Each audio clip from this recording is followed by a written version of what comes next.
Welcome back to The Boys in the Iceberg, the podcast, where we watch The Legend of Korra. As always, I'm Caleb Ader. And I'm Harley Davis. And we got the season finale, guys. Season 3 finale. Book 3's finale change. We're wrapping it up. I'm actually accepting this as the actual finale.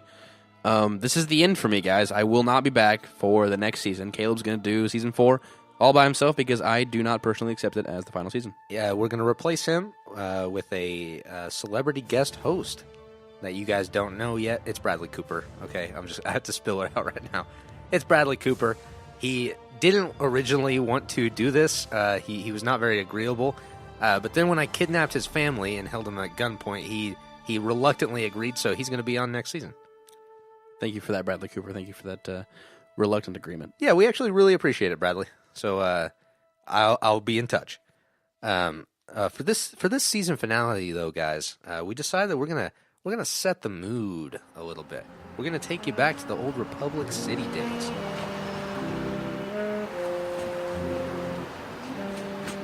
I know we haven't been to Republic City in a while, but We haven't. No. We spend a lot of time on the Air Temple, which is fine with me.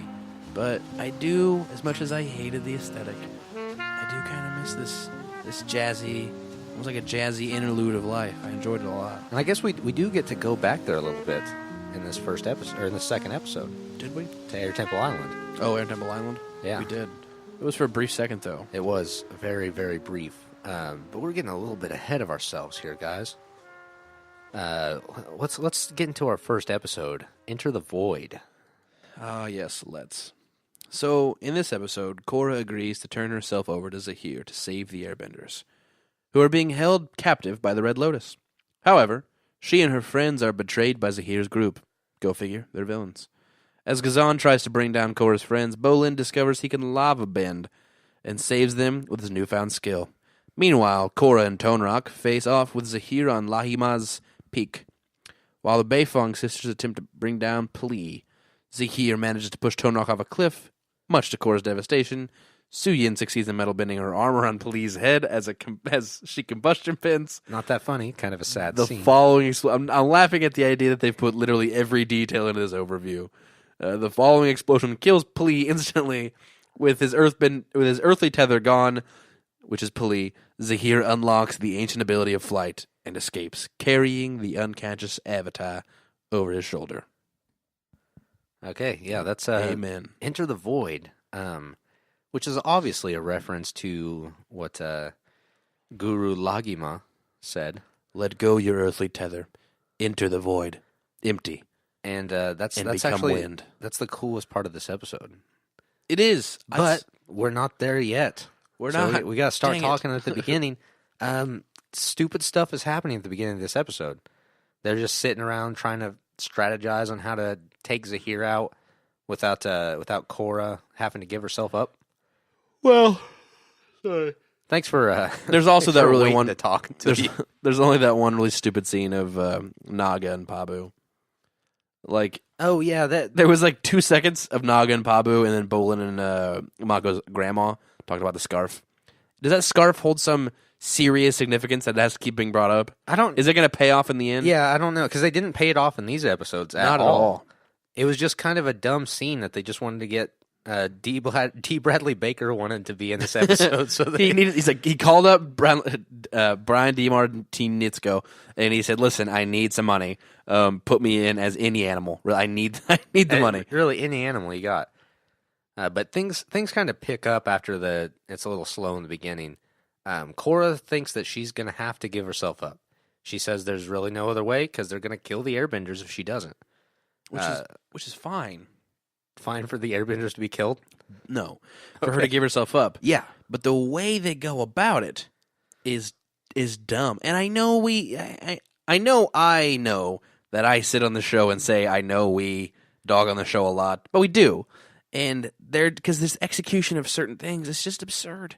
Yeah, they kind of say they kind of insult the Red Lotus's strategic abilities because they're like, oh, they don't know how many people there are, so we're gonna go in 2 groups, and one of us is gonna go up the side of the mountain, as if Zahir and the Red Lotus would not plan for that. Has he shown to be a poor strategist. Because no, he Strategian. hasn't, because he Strategian is invaded the Metal Clan, and he almost got off without a hitch. But then they were overwhelmed. So now they have not only the 4 core characters of the Red Lotus, they now also have peons and what you would consider, I don't know, an acolyte, but they have actual. I think that they're full-fledged members. Yeah, they have members of the Red Lotus. So they actually have not really a formidable force, but as opposed to to oppose the people who are actually fighting them, yeah, a formidable force. So I don't know why this is a problem for them. I don't know why they wouldn't just set up a perimeter or some nonsense. I think we only saw. Did we only see 2 members of the Red Lotus? Or I guess 3. 2 of them were guarding the airbenders. I think we saw 4. I think we saw 4. Because there was one that instilled the thing. The one. Okay, so is that the next episode? Yeah, I think so. Okay, so let's not talk about that yet. But yeah, so they go in. Korra gives herself up. She takes all her stuff with her just to put it on the ground and then get handcuffed, which I didn't get that. And then they take Mako, Bolin, and Asami to go get the airbenders. And they have Tenzin like sort of tied up in the middle of this hallway, and then all the other airbenders with their hoods on, sitting down in the back in darkness. You said all the other airbenders, Caleb? Yes, I did. Was it all the other airbenders?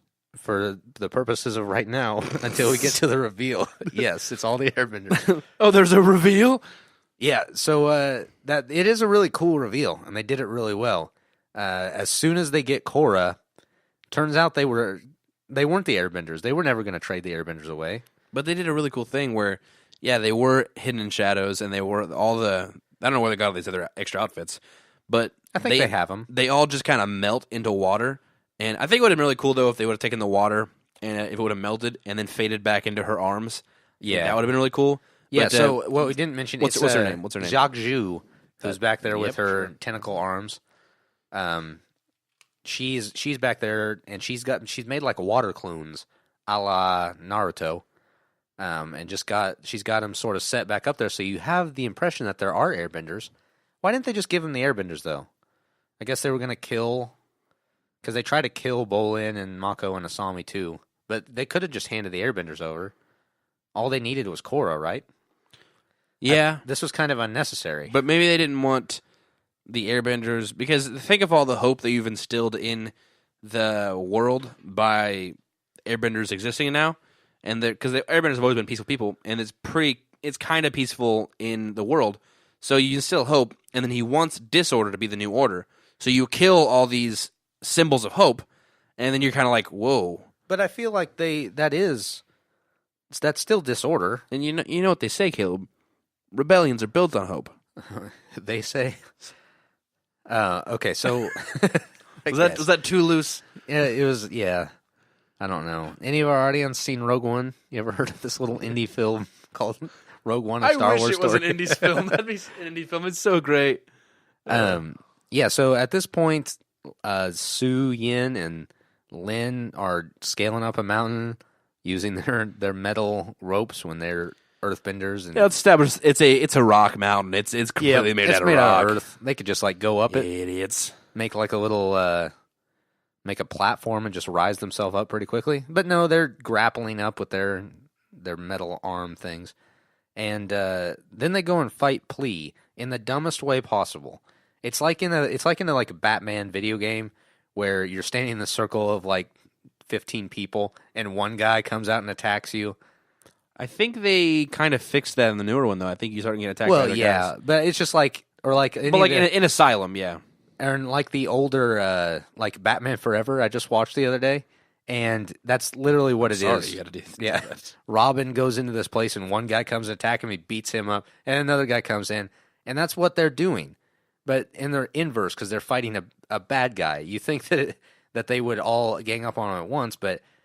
they're only attacking one at a time, and her ability is just going to just nullify whatever they're doing. It's never been a logical reason for people to attack that way, but people do it, and they've been doing it for decades in film. Usually, it's the bad guys doing that, so the good guy doesn't get hurt. But this one, they're just drawing out the bad guy. Trying to flip the script, Caleb. Yeah, they're groundbreakers. One thing I didn't understand is... literally.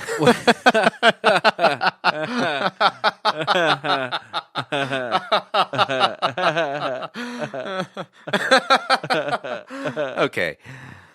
One thing I didn't understand was, since they're completely surrounded by Earth, they do it to Zahir in the next episode. Sorry, spoilers.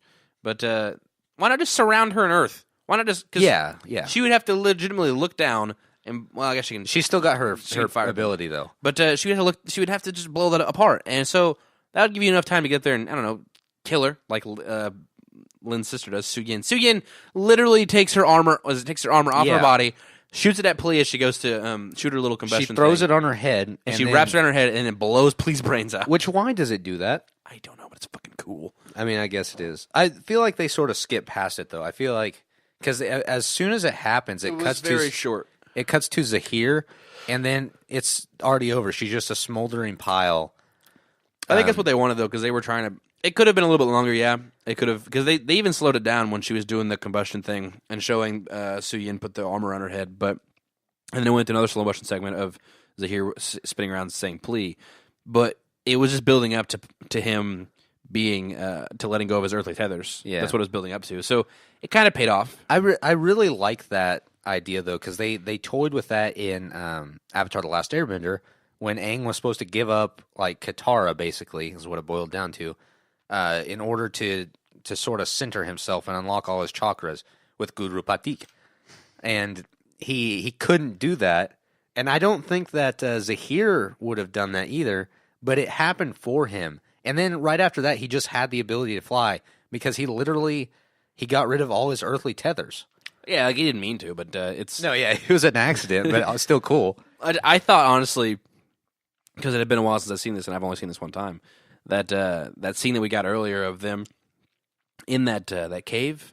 And them kind of just talking to each other, him and Plee, and him looking at the little medallion thing that he has. And they sort of have like their... They have a moment. Yeah, it's like their farewell, and even though you don't know what's coming necessarily. I thought that was kind of like him being like, he needs to let go of his earthly tethers. He's going to give her up.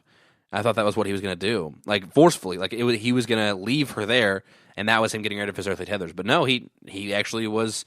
loyal to her to the end, and she died, and that happened to open up a doorway for him, which is awesome. I think that if this were like an hour-long drama on Netflix, that they would have gone into that a little bit more, and they would have showed you how he was trying to give her up, but still couldn't, and that would have just made it hit even more when she finally died and he was able to fly. Yeah, if only everything was an hour-long drama on Netflix. Yeah. Everything, literally. Everything should be. My life. So then he escapes with Korra. In the coolest way possible. You just don't By just gloss flying. over that. He just flies over. I feel like we glossed over a lot of this episode. Oh, Bolin. Bolin gets a new ability in this episode. Bolin lava beams. I knew it was coming. I couldn't remember exactly where it was, but a lot of this stuff is just dumb things that there's an easy solution for, that they're just doing it in the worst possible way so they can get to the payoff of having Bolin lava bin. Because they're running away from the Guajong's lava. He turned basically the entire air temple into like a lava ground or whatever. And Tenzin was still hurt, so they were trying to escape. But Bolin and them, they just kept running away. Bolin would put up like a wall of rock, and then the lava would catch back up to him. They're like, we have to run away. It's going to catch up to us. No, you don't. You can tunnel through the rock or tunnel through the ground. That's fine. We came up with easily 4 or 5 different solutions to this. He put up maybe a thicker wall. Yeah, he threw up one wall. And my choice was if he threw up like one, thin, not really thin, maybe a foot thick. It was a standard wall. Throw up another wall. Just throw up a lot of those walls, or throw up a very large portion of that. As it's not that hard, and then the lava's it's gonna take forever to get through to you. Yeah, it's not that hard. But no, we had to have the dramatic reveal where the lava's coming at him, and it looks like it's going to overtake him, and they're almost out. But now everything's lost, and there's no more hope. Bolin goes up to try to do something about it, but he's engulfed in the lava until he learns that he can lava bend, and everything's saved. And the day will continue. I almost wish he couldn't have lava bend and just went right into lava, just engulfed him, and he's dead. That was the end of it. Pretty cool. But yeah, so a lot of this episode just felt like people doing stupid things so that we can get to where we need to go. That's... Sorry. That's not. I'm looking at your whiskey here. That's not necessarily wrong. I don't disagree with that, but that's a problem that I have with the. I'm just gonna go off on a tangent here. The MCU now is that everything it just feels like it's being set up for something else. And these are just like entire movies to set up. Yeah, like, and I still enjoy watching the movies. Like I enjoy watching this show. It's not. Don't get me wrong. I don't like this show. I enjoy this show. There's a difference. I think it has rewatch value. I don't think it's good. Like Thor, I think Thor has rewatch value, but I don't think it's good. Thor is a good movie. Thor 3. Oh, Ragnarok. Oh, okay. No, like I could throw it on in the background and watch it over and over again. Yeah, I don't think it's good. But anyways, like that's the problem with things is I don't believe. I think every movie in between the Avengers movies are just setting up for the new Avengers movie. Like I they feel like totally are. Everything was just set up for Avengers: Age of Ultron. How long ago the original Avengers had Thanos at the very end, and how many years has it been 5 years? now? I think. Yeah, 5 or 6. What movie was it where he said, "I'll do this myself"? Was that the end of Age of Ultron? Was it? I can't remember. That's a long time ago still, and we're pretty close now actually. It's this year, yeah. But it takes too long, and DC fell into that too. I love Batman v Superman, but Justice League, they were just playing catch up. They were trying to just propel the DCEU instead of making a good movie. Which was it you telling me that Marvel does the cohesive universe correctly, and that's their shtick. They stick with it. I don't think every other thing. No, it might have been my cousin.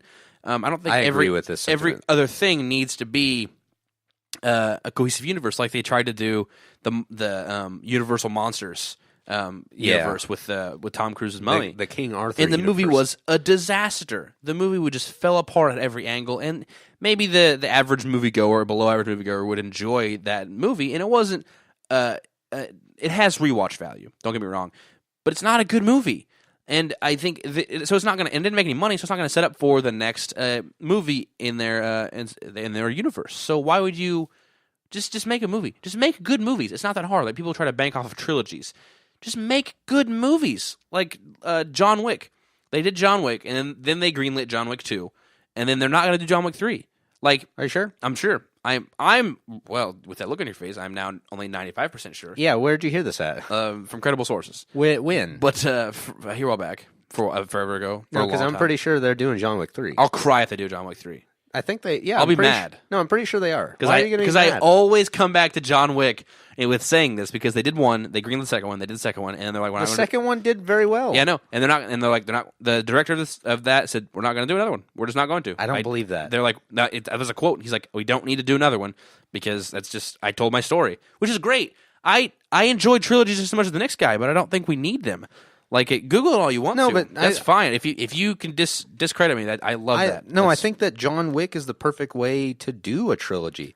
Not setting up because King Arthur. No, John Wick does a really good job. No, but that's what I'm saying. So I think that the King Arthur, what's the Edge of the Sword or something? Legend like that. of the Sword. Legend Charlie of the Hunnam Sword. movie. They said, hey, we're going to do 5 movies, and then. The first one, I don't know, I haven't seen it. It bombed. But it bombed. It was a flop. It's very style over substance, which don't get me wrong, I do love Guy Ritchie. It sounds very basic of me, but Guy Ritchie is one of my top 5 favorite directors because of his style. I love Man from U.N.C.L.E.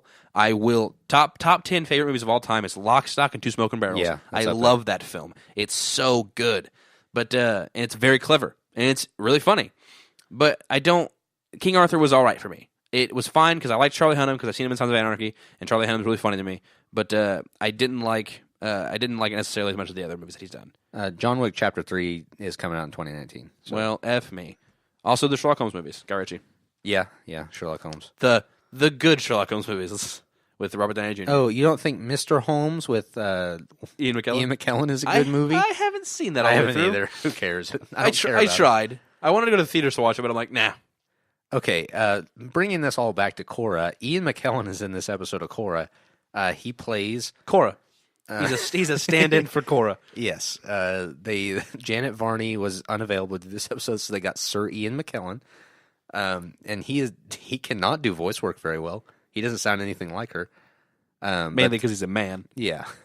Also, he's a gay man, though, so you think it would be a little Is closer. He? What? Yes, of course Ian McKellen is gay. Why would you of course that? I had no idea. How did you not know that? because I've never looked into his personal life He's at all. like top 10 most gay men. There's like a chart of gay men, and he's just like top 10 right He's there. definitely up there. Really? Yeah, of course. I don't understand how this is news to you. It's really. Yes. Oh, do we need to stop the podcast? I'm not upset by it, but I've never heard that before. I'm a little shook up still by the John Wick 3 thing, so maybe that's what's blocking me here. That makes sense.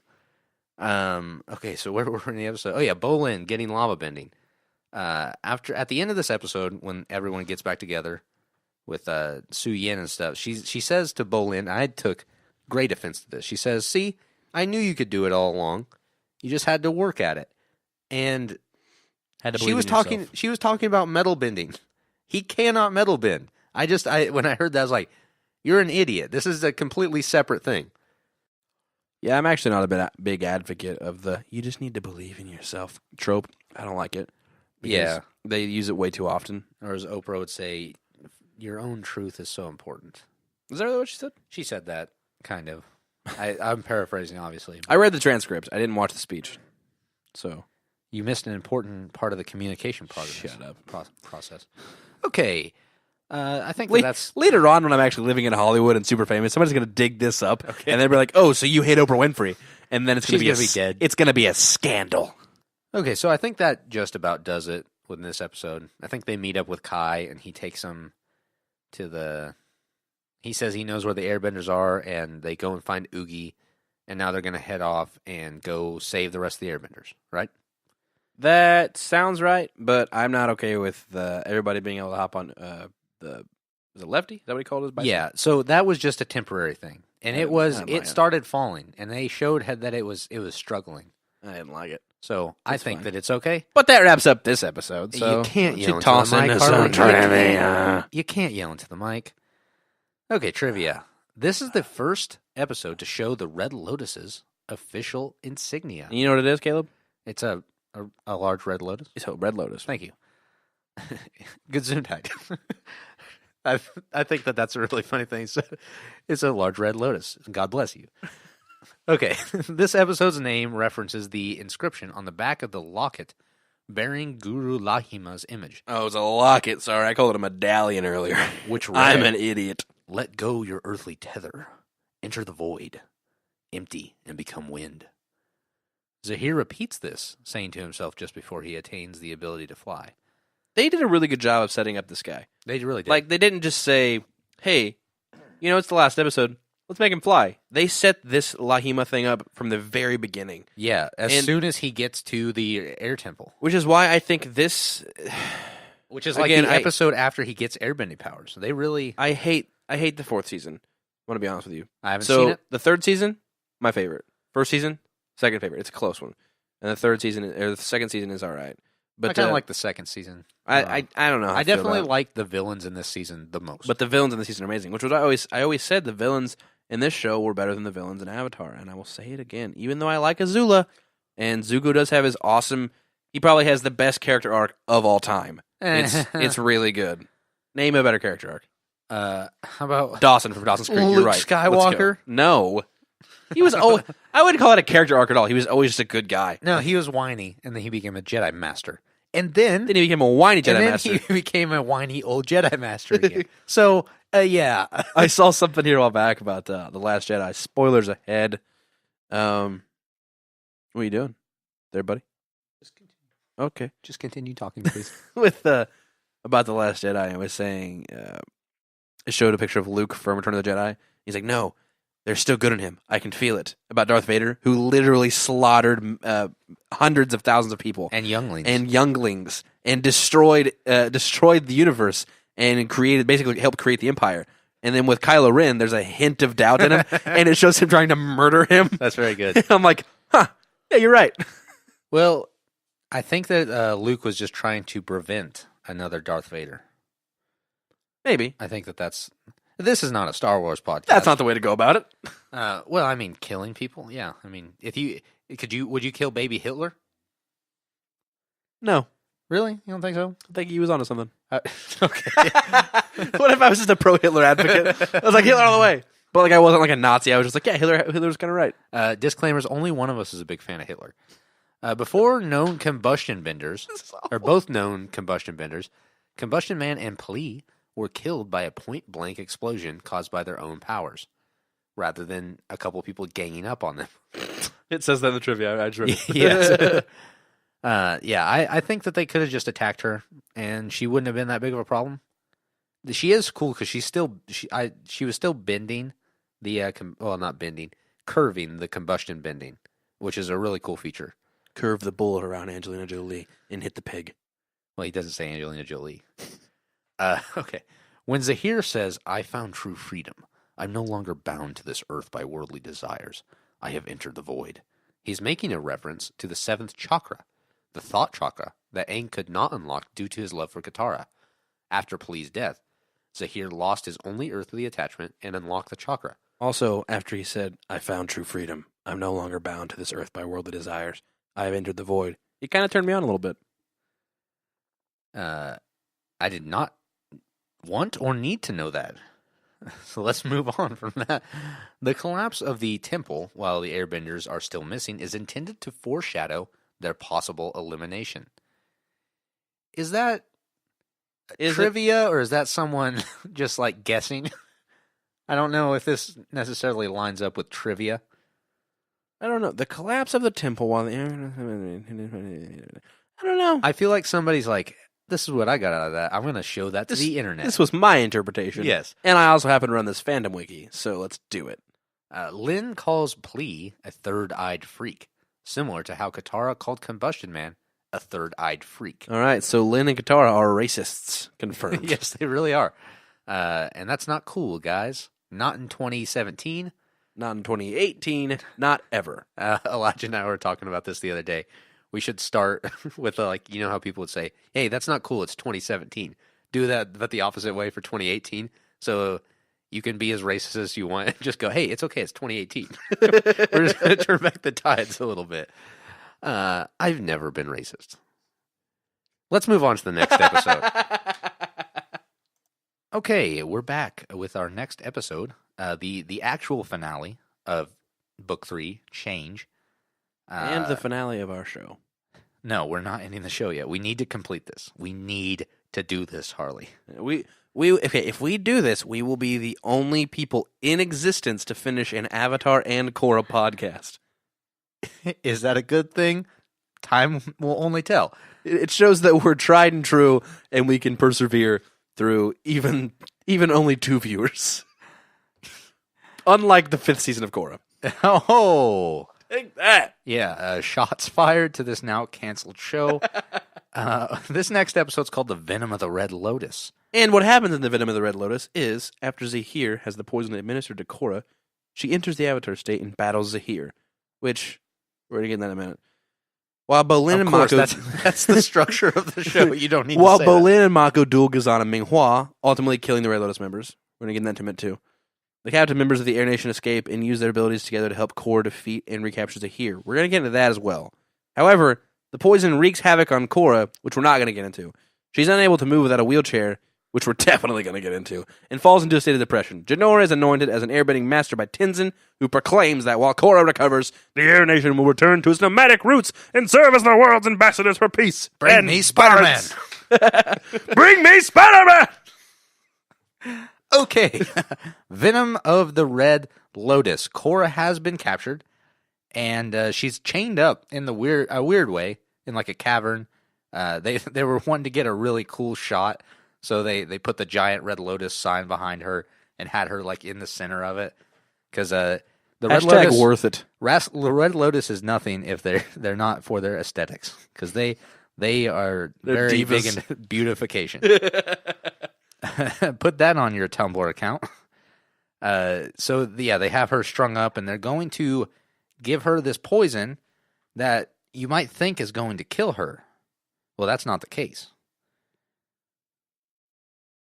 Got anything to say over there? I thought you were going to keep rolling with that, in all honesty, but you're right. It's not the case, I was Caleb. just setting you up. I thought you were setting yourself up. But that's not the case. Hey, Harley, come in. I set the ball for you, and you were supposed to spike it over the net, and you missed it. I fumbled the whole thing. Is it a fumble in volleyball? I don't know. Is it? Probably not. Nobody watches volleyball. No. Like that volleyball movie? Okay, so let's try that one more time. 3, 2, 1. You would think that the poison was going to kill her, but does it? No, Caleb, in fact, it does not. Thank you for setting that up, and I'm going to spike it with saying that she lives. Boom, take that, Zahir.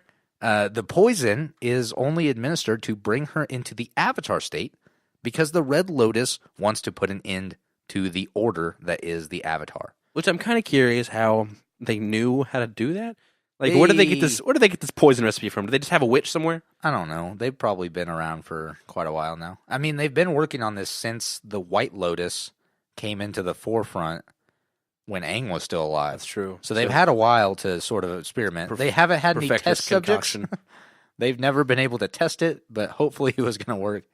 And then the guy who administers it, is he like some evil scientist guy?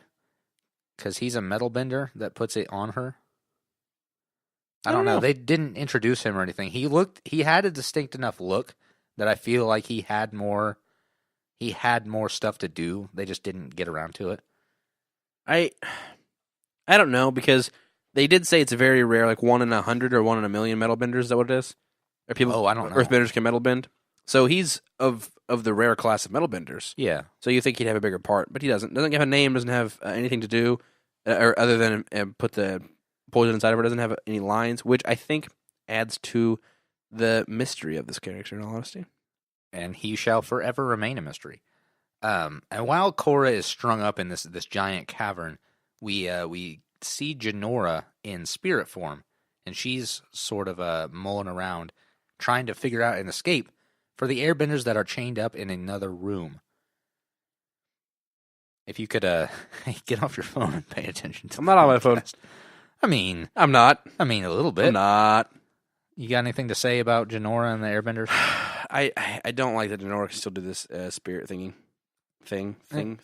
She's a master now, Harley. It's dumb, but you're just gonna have to accept that. I don't know. I did like the ceremony. Ceremony was cool, but I don't like how it took. Like, there were a bunch of airbenders, right? Like a bunch of airbenders, and later on they could all airbend. They all got together. They could all be perfectly fine to airbend that tornado and be perfectly fine to do the ceremony for Jinora, but to do the whole air stuff. But they couldn't come together to airbend 2 guards. Okay, but they were still chained up. Look at Korra. Look at what happened to Korra when she was chained up. How cool was that? Okay, so she just had chains on her. She wasn't chained down to anything, and she could go into the Avatar state and break out of the chains. I don't want to hear it. I don't want to hear it. These are just simple airbenders. This is nonsense. I mean, not really. Absurdity. Because they end up getting the keys anyway, and they get out of there. Outrageous. With teamwork. Huh? What do you have to say about that? I hate teamwork. You put the I in team. I'm more of a racquetball guy. That's a solo sport, right? I don't know. I'm more of a tennis guy. Well, doubles, but like not doubles, but not doubles, singles. Okay, so the airbenders that are trapped, and I think we get to see Kaya and Boomy are there, and they are completely beaten up. They got the crap kicked out of them. Also, they fell off that cliff, so yeah. Oh yeah, they're dead. They got some broken ribs at least. Concussions. Yeah. Oh yeah, they definitely gonna get CTE. Like a boxer. They get hit one more time and they're out. They're out for the rest of their career. So this is when Jinora, and I guess, does Jinora come up with the plan to get the keys off the guards? I think it's kind of just like an in-the-moment thing. Because the guard comes over with the water, and he's like, hey, we need some water, there's babies. And Pimba's like, yeah, we got a baby. And the baby's like, bah. And they do the skirt thing that Kaya showed, that Kaya did forever ago. Or not what? Kaya. I don't remember that. Kai. Remember he used to like blow the skirts up and he then blew take Jinora's skirt up? Yep, that's what I said. No, remember when they were in City or I whatever? remember. Yeah, and so it's kind of a callback to Kai's thing. So they're all thieves now. So they're justifying being a thief.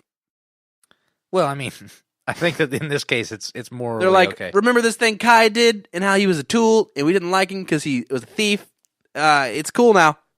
Yeah, so they get the keys off this guard and they're doing all this subversion, and it really doesn't matter anyway because as soon as Opal unlocks her thing, the guard turns around and goes, "Hey, what are you doing?" And then gets hit with a rock by, who is it, Lynn? Lynn. Because Lin and Su Yin and Bolin and Mako and Asami and Tenzin and Kai. Asami and Korra and Kai. Korra's not there. Korra's not there. And Kai all just show up. Yeah, because Korra's there, there'd be no point in And the show. Asami's the guy, the one who jumps over the wall, like the rock wall, to take out the other guy, even though they have all these benders in the back.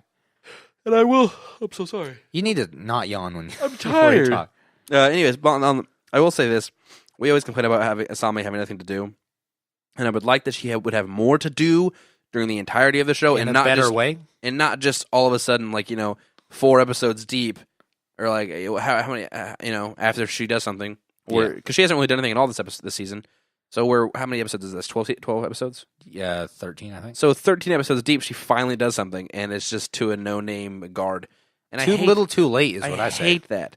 If you're going to create a character, give us something to do. I sound like a freaking broken record, man. And we need to jump back to the last episode here really quick because they do something that I kind of wish they wouldn't do, kind of knowing how this series goes. When Korra's saying her goodbyes, they really build up when she says goodbye to Mako. And they use the instruments and the score to make it a really emotional moment. That's all I'm going to say right now. It will make more sense when the show is over. Okay, so the Red Lotus is planning to turn Korra or make her go into the Avatar state so that they can kill her and end the Avatar. That doesn't really work out all that well for them. Yeah, but it's a cool idea. Like, imagine, because we talked about this, months ago. It'd be really cool to actually end the Avatar cycle. And I think this is the first villain to actually come forth and just try to end the Avatar cycle.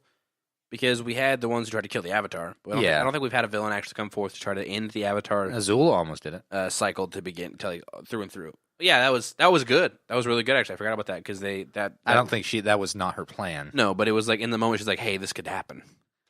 But yeah, so they get Korra, and it looks for a second she's got real sick, and she's having these like psychedelic experiences and like hallucinations, which they sort of play like this is gonna be the finale, and it should have been. But they show like all the Zahir and Minghua Hawa and Juzon, Gazaban. It's Gazaban. Gazaban. Okay, so they all morph into, in Korra's eyes, they morph into villains that she's faced in the past. Zahir turns into Amon. A really cool way too. Jonah Watt turns into Tonala Nawak. And then Hawanawa turns into the spirit. I honestly can't remember that spirit. In all seriousness, I can't remember the spirit's name. You got Rava and Kuvira. And it kind of like bookends all the series of Avatar because it's like, oh, we're showing you where you're at right now, and this is the villains that you faced in the past. And it's kind of a good point to end. But then they gave us an entire 4th season. Yeah. Which is dumb. Apparently. Which I just... If the 4th season, if their viewership wouldn't have already been dropping off, if the 4th season, I don't know if they already had it animated, and that's like, they're like, hey, let's just drop this dumps on the internet. Maybe that was their intention, was they already had it done before the 3rd season was finished. You think so? I don't think so. I don't know. I mean, it does take a long time to animate things. Maybe they had the entire 4th season done before the 3rd season finished airing, I should have said. And they're like, hey, the 3rd season wasn't received very well, which is crazy because it's the best season. Yeah. But maybe it wasn't received very well. So let's just dump this on the internet and let's have them watch it however they want to. But I don't... The 4th season didn't do it for me, man. We're not here to talk about the 4th season yet, Harley. I can't wait to be done. So I just sort of think that this would have been a good point to end the show. I just think that they did everything they needed to. They built up this really good villain, and now we're going to have a brawl out between Korra, who still has the poison in her, and this villain, Zahir. And we also get our background characters of Mako and Bolin fighting, and even Su Yin and Lin fighting the villains. We've already killed Pli. Then we kill Minghua, and then we kill Gazan. Like you're snuffing out every form of evil to end this on a very high note. And you get the cool visualization, like you said, of the three Minghua, Gazan, and Zahir turning into the three previous series villains. We get really cool visualizations there. So it builds up to this being the last episode. So I almost think that, even though I'm a firm believer of, like, if you have a reboot or a sequel years ahead or way different than something, you still have the original. I feel like, since it's a extended continuation of this series by like 13 episodes, it takes away from the overall effect. And I haven't seen season 4 yet, so I'm not going to say anything about that. But you might like it. I didn't. There were a couple scenes at the end of this episode that sort of felt like they were tacked on a little bit when we get introduced to a new character. Oh, okay. I was like, what? Yeah. We do get introduced to a lady named Kavira, and not going to say anything else because there might be some spoilers. But let's talk about how the villains died, because they died in some really cool ways. Well, Pli got her head freaking exploded. Okay, so we already talked about Pli. Let's move on to Hao Guo and Nu Wang. So, what's her name? Minghua. She, who is voiced by Grey Delisle. Oh, which is great. She's the tentacle arm spider or octopus lady. Yes, she's fighting Mako, and Mako and her end up going toe to toe with a little while, and then Mako extinguishes all of her water. That's pretty cool because we do get to see now that she does run out of water, but then she falls into a hole where there happens to be a little bit of water down there. It's like a veritable lake, if you will. And then Mako's like, "Oh crap, I'm gonna die," and she's whooping up on him. And then he jumps up to the stalagmites, which is, stalagmites and stalactites. There's a difference, guys. Let me run you through real quick. I'm pretty sure he jumped onto the stalactites because they hang tight to the ceiling. They were stalagmites because stalagmites might reach the ceiling. No, yeah, he was on the stalactites. He was on the stalagmites. Are you sure? Thank you for ruining my stalagmite lecture. Well, I think that he was on the ones that were reaching down from the ceiling. So just so the listeners know, we know the difference between stalagmites and stalactites. We're just having an argument over which ones he was on. I love that they took things that were basically the same thing, and they gave him basically the same name. But like, let's just change one letter. It's so close. They're like, let's not make a completely new name for this thing. Let's just change one letter.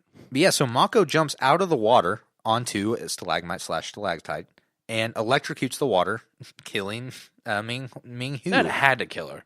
It definitely She's did. dead, right? She had like 8 octopus tentacles. They've murdered these people. Yeah. Is this the first murder we've seen from the hero's point of view? Yeah, this is the first hero's murder that we've seen. So we've had Su Yin murdered Pli, Mako murdered Minghua, and then does Bolin and Mako murder? No, they don't murder him. Gazan kills himself. Yeah, Gao Han says that if he's not, I'm not going back to prison. I already did my nickel. I served my time. You come and take me. And then he says, if I'm going down, you're going down with me. That classic villain line that just never made sense to me. Just kill yourself if you're gonna. But he turns the floor into lava, literally. And Mako and Bolin, of course, get out because they can just create a platform out of earth and move away from the lava. Which is what they should be doing all the time, but they just don't. Yeah. So, and Bolin's pretty much holding his own against this lava bender for most of the time, even though he just learned how to lava bend. You think it kind of just fades over, though? Does it bleeds over because he's an earthbender? I would think so, but even with metal bending, it took Korra a while to sort of get the hang of it. Maybe. But I feel like there's a little bit of time that it takes for you to learn the ins and outs. That's fine. I don't know anything about it because I myself cannot earthbend, airbend, and it's also fictional. So. So both of our or all of our villains except for Zahir are dead now. So Zahir is not really on the lam, but he's getting there. And does he still have Korra? On the lam? No, he's fighting Korra. For some reason, I thought that Korra was still unconscious and he's holding on to her. And they fight in it looks like the same location that very similar. That Aang fought Ozai, which again parallels like the end of the series. Eerily similar. Yeah. I don't know why Korra just didn't go into the Avatar state and do the thing where she has all the elements flying around her. Well, this is the thing I want to talk about earlier. Why can she access the Avatar state? Because the Avatar state is access to every single one of your past avatars. Yeah. But she doesn't have access to any of her past avatars. So why does the Avatar Avatar state still a thing for her? Maybe it's the poison. Maybe it forces her into the Avatar state. And as we get to see, I don't know if it's because she's not connected to her past avatars or because the poison's hurting her. She sort of like goes in and out of the Avatar state, and she's not really in one state or the other, and she's having a trouble with it. So, have we seen her go into the Avatar state since she lost her connection? I don't think so. I was thinking about that, and I do not believe she has. So maybe that's why it's forcing her to do it, but her body's saying, "Hey, we can't do this." Yeah. So that's cool, I guess. But it wasn't really explained. It wasn't really understandable. If you were paying attention to the entire show, you were just kind of like, I don't know what's going on here. But it's a really cool fight. There's a lot of different locations and a lot of cool shots and stuff like that. It's more that we haven't really seen that as of yet. It's a lot different than the usual fight scene.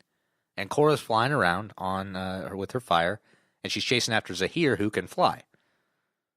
Which I was telling Caleb earlier. We saw Mako when they busted out of the same season, when they busted out of the jail cell, when he was cutting through the prison bars. Mm-hmm. We saw him kind of like, he turned the fire off a little bit from his fingers, and he kind of like flipped his hands to the air a little bit, like it was hot. And he started doing it again. I was curious if we don't see firebenders fly with their feet flames. Yeah, that's the term. That's the technical medical term. Yeah. Feet flames. Often, because maybe it gets too hot for their feet. So, I don't think it really gets that hot. I think Mako is just doing that because that's what we associate. It was cool though. He's just yeah, but that's just what cool. That's what you think you would do, like if you were to do that. I don't know if it really gets hot. I don't know either. I've never shot fire on my fingers. So Zuko got burned on his face, and firebenders can hurt each other. So I don't know. It does have an effect. Maybe your fire doesn't. I don't. The world may never know. But so this battle goes on for a while. Zahir and Korra knocking each other around. It looks like Korra's doing pretty well, and then the poison starts taking control of her, and she's not really her best self. And Zahir's kind of taken over again, and that's when quite possibly the dumbest thing Jinora has done since the end of the last season, when she became a spirit orb thing that turned Korra big. Yeah, Korra doesn't really win her fights. Jinora does. Jinora wins them all. Jinora's like, hey, I'm actually the Avatar. Stop. So Tenzin's like, none of the airbenders have been able to fly for millennia, and he's the only one. There's no more hope. And Jinora's like, rebellions are built on hope. And then they kill Zahir. Yeah. Well, that's the end of the series. No, Jinora gets her airbender buddies because she's like, oh, well, even though no one's been able to fly, there haven't been this many airbenders for 100 years or whatever. 200 years, more like it. And then they go and create a tornado. All these airbenders who, as we mentioned earlier, couldn't break out of this jail cell, that they were just tied down to a rock, basically. They create this tornado that envelops Zahir and drags him in that he can't fly out of for some reason. Yeah, and he was in the middle of doing what he did to the earthquake to Korra, or taking the breath out of her lungs, which was neat. But then Korra falls down through the tornado, and he goes with her, and then her chain becomes amazingly long all of a sudden, and grabs him, drags him down with her, and then they come down, and they do the same thing they did in the season finale of Avatar The Last Airbender, and they encase the main villain with rocks, like they did. This has so many parallels to the last episode of last season, and it's the third season. Just like this is, like if there are parallels on here, I swear to God there better be, because the fourth season just frustrates me so much. We're not here to talk about the fourth season. So at this point, Korra is kind of out of it because she has had the poison in her for so long, and Zahir is going off like a villain does when he's captured, but he's like, "Oh, you're too late. It's already taken effect." Yeah, basically. Why are you laughing? Yeah, that exact same thing. because I've already won. And you will trade me the diamonds for the antidote. What is that? For the poison you just drank, Dr. Jones. Basically. It's just like the villain. Kind of, yeah, you're right. The villain's like, I know something you don't know. But which is a great mentality. So since the poison was made out of metal, Su Yin is able to extract it from Korra. And she just pulls it out of her mouth, which she did not ingest it. So I'm just wondering how much of the Korra's insides she ripped up when she was yanking this out through all of her She's internally organs. bleeding. Yeah. It's not. That's why she's in a wheelchair at the end of this. You because, have too much iron in your blood. But Korra's in a wheelchair at the end of this, not because the poison hurt her, because Su Yin ripped it out of her spine, and now she can't walk anymore. I don't know. It didn't feel like Su Yin was perfectly qualified for this. Well, maybe. I don't know. I wonder if Katara could have done anything to it. Hey, is this maybe? No, I think last season. Is this the first season finale that Katara's not in? I don't think was she in the last season finale? I don't know. I don't remember anything about the last season. I don't know. So as we said earlier, Korra is very, very hurt by this, and she's damaged now. I don't think she has. Does it explain what power she still has? Is she? No, I was not. I was shaking my head. Shaking your head, but no one can hear that. Nobody can hear. Just the rattling around of me shaking my head. So I don't think she's connected with her avatars. I don't think she has access to the avatar state. I don't even know she can bend right now. Asami's just rolling her around in a wheelchair all over the place. Making sweet, sweet love to her. Well, not quite yet. Fourth season, here we go! But at the end of this episode, it ends on Janora's, I was just about said incarceration into the air. They were sick of Janora's crap, and they just threw her in jail. Janora's initiation as an airbending master. And she's got a fully shaved head. She looks a lot like Aang. Which I really liked. Because obviously she would kind of resemble Aang as a child because... It's a granddaughter. It's a granddaughter, yeah, you're right. Grandchildren. But, I don't know, it's... Also, I really like the idea that avatars can have kids. Like, it's not just like, hey, you... Why do you like that idea? I don't know, it's like, they're not like the Jedi. They're not being forced to... Well, Jedi can have kids. Well, they can. They're not supposed to. Look at the rules. I mean... They can. They just can't love... They just can't love their children. They just can't love their children. They can't be in love with the person they had a kid with. They can go out and get children. laid all they want to, but they can't enjoy it, and they can't love their kids. I want to see that movie where it's Obi-Wan just running around, being Captain Kirk throughout the universe. He just has no emotional connection to anyone. Ewan McGregor. Yeah, so, this in the episode, the initiation into the airbending masterhood for Janora, and everyone's just being really mean and really patronizing to Korra. Tenzin brings it up in his speech, although he's not as bad with it, saying that we're going to follow in Korra's footsteps, and even though she's kind of not good for anything right now, we're going to push on. And the president says basically the same thing. It's like, oh, she looks awful. She's not fit to lead anyone. We're going to have to kill this avatar and reset the cycle. Which is what I would do. I would just make the executive decision. She can't fight back. Just poison her or stick a knife in her brain or something. Just kill her without anybody knowing. And then the avatar cycle resets. I mean, you're in relative peace. So give it about 10, 14 years and you'll be having another avatar again. Whatever. Exactly. Doesn't even matter. I think they should reset the cycle. It's fine. Yeah. I'm pretty excited actually for what's going to come next because I really don't know. And I don't remember. I just remember hating it. Oh, especially the finale. There you go. Well, let's just go on it with that attitude. But let's wrap this season up with some trivia. How about that?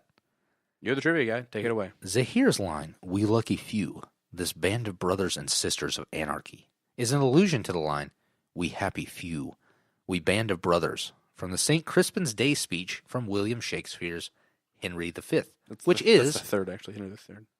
Nope. Yeah, the little V is a 3. It's simple. Where are you getting this information from? You just take it and you flip it, and it shows a little 3. Yeah, you add an extra line. I'm sorry, I don't understand at all what you're talking about. about. That's how you get it. It's Henry the Third. So, Henry V, which is a play by William Shakespeare. Korra's battle with Zahir recalls several elements from the battle at Wulong Forest, such as the fact that both conflicts occurred in the Earth Kingdom in a field of rock columns, portions of which were used in offensive maneuvers. I thought that was offensive, like somebody was offended by How dare you? Additionally, both combatants in each fight were capable of flying by using airbending, like Aang and Zahir, or firebending, like Ozai and Korra. Kaya attempted to heal Korra after she was poisoned, though it was not really effective. Okay. Did we see that in the episode? What? That Kaya tried to heal her? I don't know, did we? I don't think so. This is, again, one of those second-to-last But it's pieces like, of trivia that are just like, this is what I wanted to happen. I think that this might have happened off screen, but I'm not sure. And the final piece of trivia here, this is the 100th episode of this podcast. It's not. It's the 100th episode of this franchise. We are closing in on the 100th episode, though. We just have 52 more to Yeah, go. Like 52? Yeah, that's we're getting pretty close there. About ready to break 100. We are pretty close to breaking 50, though. Yeah. Yeah, that's no small feat. Let's congratulate ourselves, actually. I'm pretty Since proud of we us. have no fans to do it for us, let's pat ourselves on the back. If you would like to congratulate us, you can do so at our Gmail with boysintheiceberg@gmail.com, or you can congratulate us on Twitter at boysintheberg. Thank you so much for listening. As always, I've been Caleb Bader. And I'm Harley Davis. And we are the Boys in the Iceberg, and we'll see you here next week.